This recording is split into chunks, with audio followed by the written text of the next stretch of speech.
নরসিংদীর রায়পুরায় প্রকাশ্যে হামলায় অস্ত্রের ভয় দেখিয়ে বিএনপি নেতার ছেলে করেছে অর্থলুট, হয়েছে থানায় অভিযোগ। হাতুড়া দিয়া বড় দিয়া হেমার দিয়ে এখানে বাড়ি দিছে, আর দাও দিয়ে কূপ দিছিল, আমি হাত দিয়ে ফিরে ফেলছি, সরে লেছি। সময়ের জনপ্রিয় ডিজিটাল প্ল্যাটফর্ম বেঙ্গল টিভিতে আপনাদের স্বাগত।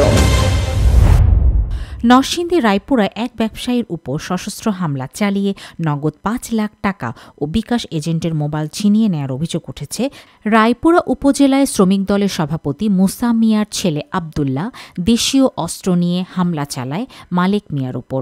হাতুড়ি দিয়ে আঘাত করে তাকে মাটিতে ফেলে দেয় এবং টাকা পয়সা লুট করে নেয়। যাওয়ার আগে সে প্রতি মাসে ৫০,০০০ টাকা চাঁদা দাবি করে, না হলে হত্যার হুমকি দেয়। আমার নাম আব্দুল মালেক, আমি রেলগেটে ডিস্ট্রিবিউটারের ব্যবসা করি আজকে বিগত 10 বছর ধরে। আমারে সকালে ও ডাকছে, আবদুল্লাহ বাড়ি শ্রীরামপুর রেলগেট। ও আমার ডাকছে কারণ আমি যাই নাই, না যাওয়ার কারণে ও ঘর থেকে একটা হাতুড়া নিয়ে আসছে বড় ছায়া, আর একটা লামদাও নিয়ে আসছে। নিয়ে আসা আমার ধাক্কা ফলে হাতুড়া দিয়া বড় হেমার দিয়ে এখানে বাড়ি দিছে, আর দাও দিয়ে কূপ দিছিল, আমি হাত দিয়ে ফিরে ফেলছি, সরে লেছি। মূলত হয়েছে সে ডাকে আমার কাছে টাকা পয়সা নিত, আমার মায়েরা আমার কাছে যা টাকা পয়সা যা আসিল 5 লাখ টাকা সে আমার থেকে নিচে গা, সাথে মোবাইল আছে, মোবাইলে নিচে একটা। হ্যাঁ, কোনো রাজনীতি নাই, হ্যাঁ হচ্ছে নেশাগ্রস্ত চাঁদাবাজিকে চাঁদা নেওয়ার যেতে। ওর বাপ হয়েছে শ্রমিক দলের সভাপতি, হে নাম দিয়ে ওই হ্যাঁ এই চাঁদাবাজি করতেছে। বাবার নাম বলে আমারও মাসে আজ থেকে 3-4 দিন মাসে মারে। আপনার কেন মারলো? অযথা ডাক দেয়, আমি যাই না দিকে পারে আমার ছাপাটা ধরে একদিন চড়া গেছে, আর দিন গেছে সুইটা গায়ে মারবার লাগে। কয়েকদিন মোবাইল লেগেছে আমারতে, আর আমরা টাকা আসেন কিছু এই দিয়ে রেখে দিছে। আর বাবার জানা যায়, বাবার কিনো কোনা কয় আমি বিচার করতাম না, বাবার কয় গা বাবা এটা কিন্তু মানে বিচার হ্যাঁ মানতে যাইতো না, তাহলে আর বাপু এখান হইয়া এই কাজটা করতেছে। হ্যাঁ বাবার সাথে আপনার অস্ত্র আছে, অবৈধ অস্ত্র আছে, আবদুল্লার সাথেও আছে, দুজনের সাথে 2টা অস্ত্র পাবেন, মানে অস্ত্র পাবেন 100% পাবেন। শ্রমিক দলের মুসারপুর আবদুল্লাহ আপনার ফলবুদ্ধিতে আমরা বাসায় প্রত্যেকটা বাসার মধ্যে আমরা লাইন কাটলা, প্রায় এখন তো মনে করেন 80টার মতন লাইন কেটে লাইছি।